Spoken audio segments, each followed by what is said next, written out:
Hey guys, what's up? Engineer Pat 5290 coming to you with just a little inspection tip on your older rolling stock and when it's time to upgrade the plastic wheels to the metal wheels. As you can see, this is a caboose that's made by Tyco. This is the number 689. There's no railroad on there, but this was actually one of the ones I inherited from my dad recently. And you can just see it is made by Tyco.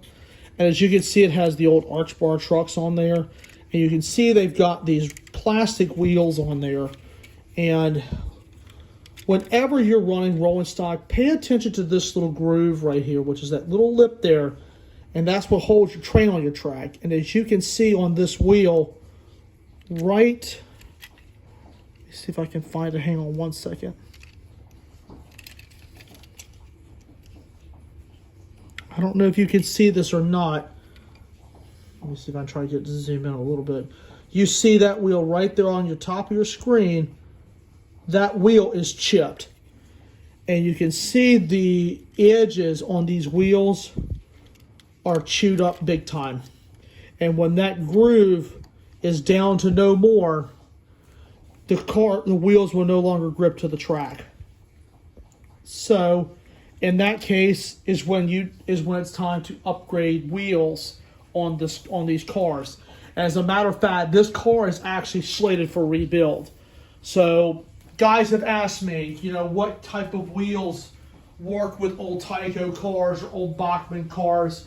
One of the easiest ones that I've loved to use, Bachmann 33-inch HO wheels. They work. They've worked in Tycos. They've worked in older Bachmanns. They've even worked in old AHM cars. I have used those. I mean, some people like to put KD parts on there, but for the ones that still want to use the horn hook style coupler, you can just upgrade the wheels by just taking these wheels out and just put some metal ones in there, and you're good to go. And it's pretty much a cost-saving measure because you are keeping your same rolling stock, number one. And number two, the only thing you're doing is just giving it a metal wheel upgrade. That's all you're doing. So, and I tell you, if you like your older rolling stock, no need to throw it away. Just put some metal wheels on there, and within just a couple of minutes, that car is back on the rails, and you've technically saved yourself a little money. I mean, even fixing the weights on these cars, and I've showed them in plenty of videos, they're really simple to do. Just a little bit of wood glue, and it's good to go. So, hopefully this video was of some help to give you some pointers, but also check to make sure your couplers are good intact, and this one it is.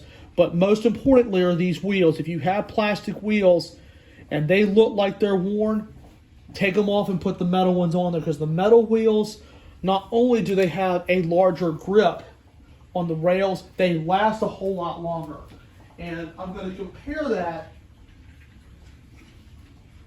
with one of the cars I've got that has those wheels. Let me pull it off the layout a second. It's my RFMP box car that's made by AccuRail. And you can tell the difference between these wheels, that the Bachmann wheels are a little bit thicker and it has a little bit thicker lip, which means it grabs the rails a lot better. So the metal wheels are exactly the way to go. And this was an older AccuRail that did have the plastic wheels. The one thing I did was just put metal wheels on it. That's all I had to do. So, and you can see it rolls a lot better. Look at the difference.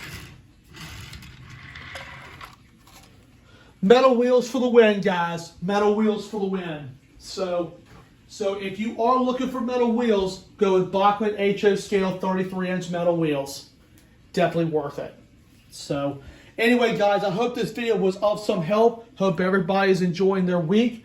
And with that, thank you all so much for watching.